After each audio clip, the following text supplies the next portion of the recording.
action.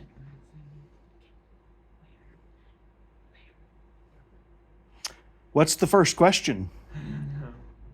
Where'd you live? Say it, Mom. Where'd you live? Where did I live in the 60s? 1960. And what else? Where was there any racism? Well, in the 1960s, I lived in Florida first, and then we moved to Kentucky. Florida, where I lived, was a pretty integrated community. It was blacks and whites. But I was very young. When we moved to Kentucky, we moved to an almost entirely white neighborhood. In fact, the county I lived in had no black people. The school I went to had no black people at all. But when I was a teenager, a black family moved across the street. They were renting and they came to work in the same plants my father worked.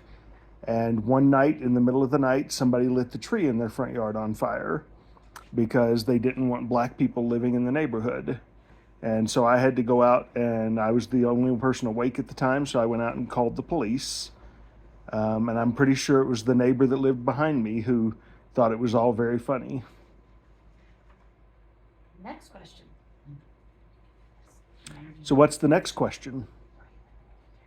Were you in the military at this time? I didn't join the Army until 1989.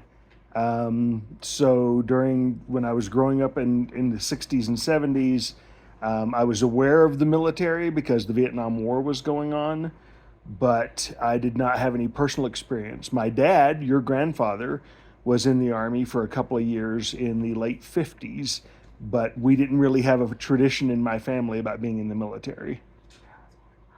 Where's Papa at?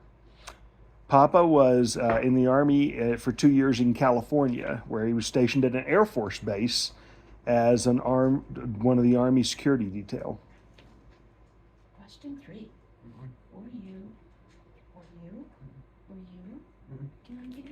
Were you, were your family impacted Were your family impacted by the Vietnam War? by the Vietnam War? And how? And how? My family was not directly impacted by the Vietnam War. Like I said, none of our family were serving, including aunts and uncles at that time.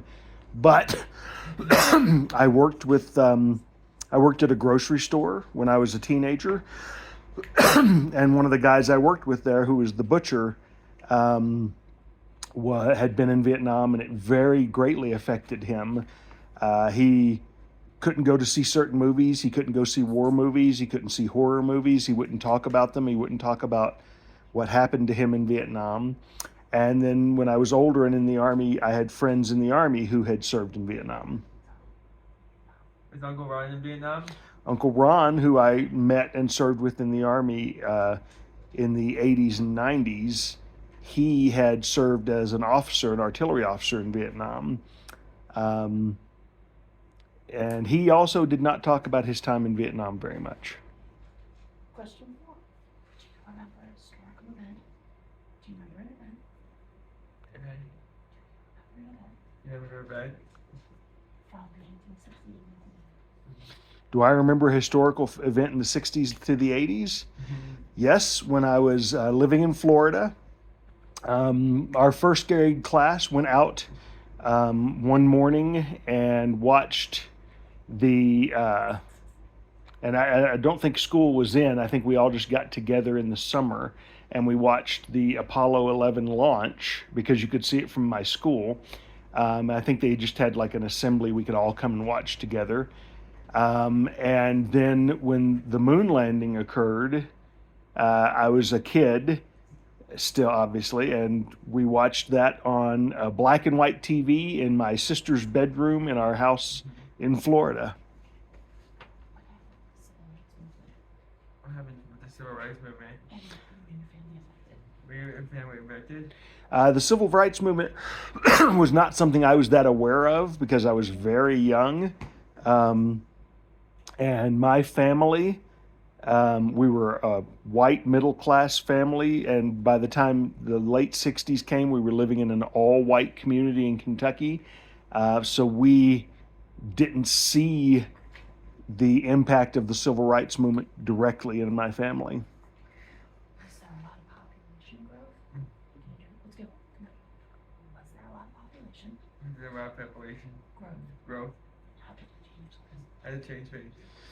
Well, population growth was not something that we were particularly aware of and didn't affect us because we were living in a very small rural farming community in Kentucky, a town of about 3,000, and that town is about 3,500 now. So we didn't really see much of an effect when I was growing up at that time.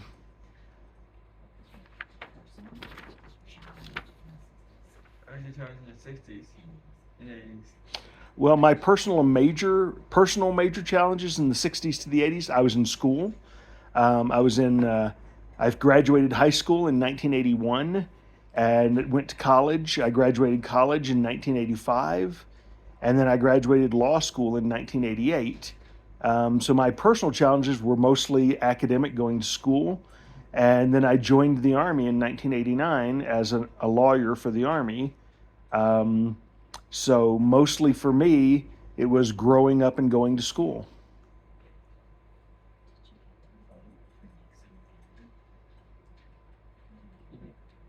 Just repeat after me.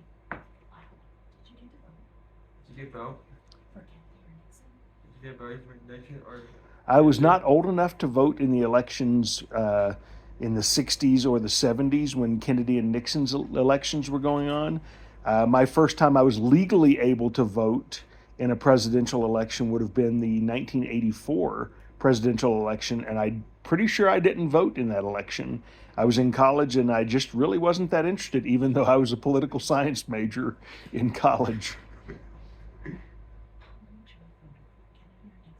Who would you have voted for, Kennedy or Nixon? Who would you vote for? Kennedy or Nixon? Well, if as an adult right now, I would have voted for Kennedy. As a kid back then, I don't know. I mean, I didn't know anything, so.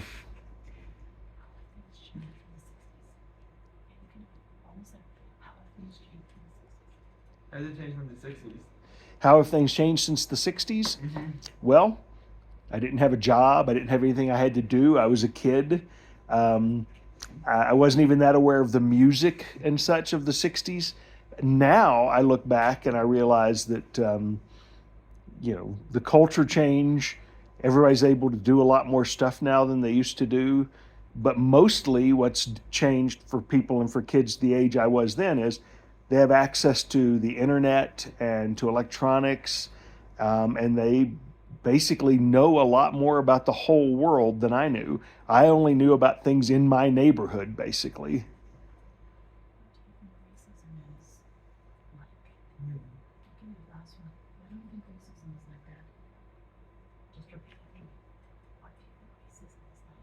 What does racism look like? How does it challenge you?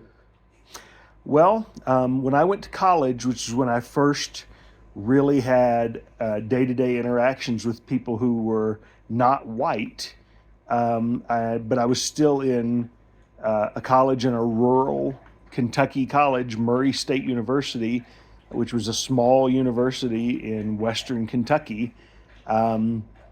So even then, the minority population was pretty small. But the black friends I had, we didn't talk about it much.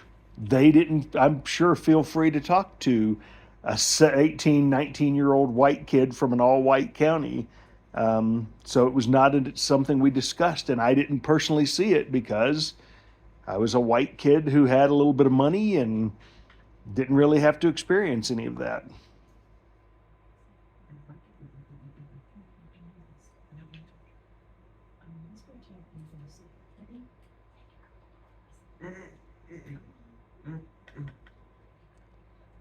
Is that the only questions you have? Thanks, Ed. Thank you.